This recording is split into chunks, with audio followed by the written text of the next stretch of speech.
Mga bebe, ito na yung itsura ng resort na where I stay. Paggabi, oh, may mga nagsiswimming na sa swimming pool.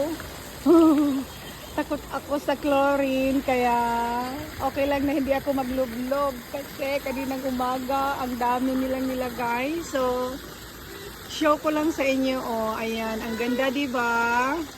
Pero dahil nga may chlorine, hanggang nood-nood na lang si Inday, tambay na lang siya dyan, paupo-upo na lang siya sa may lounger para naman masulit niya ang view na nakikita niya dyan. Kasi nga ayaw ko ng may chlorine ang tubig.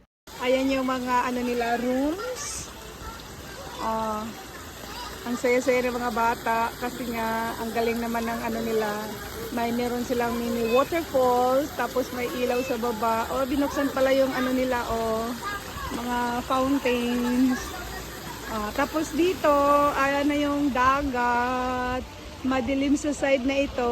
Mayroong mga picnic tables doon, Ayan.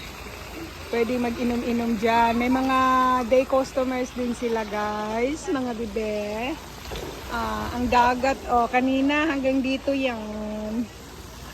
Di ba? Ang ganda-ganda, ang saya-saya, para kung dinala sa Maldives. Mini, tiny Maldives. Ayan na siya.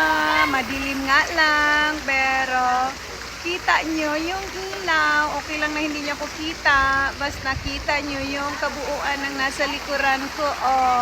Nagliliwanag ang buong kabahayan.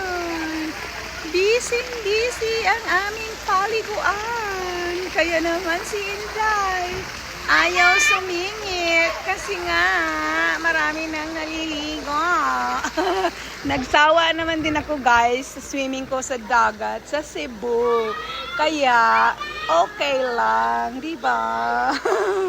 May ubo na nga ako ng kakaswimming sa dagat, but tuloy pa rin. Kuya, bunso, ate, iba ang boses ni mama, but I'm still happy and relax. Next time, kasama ko na kayo, okay? That is a deal!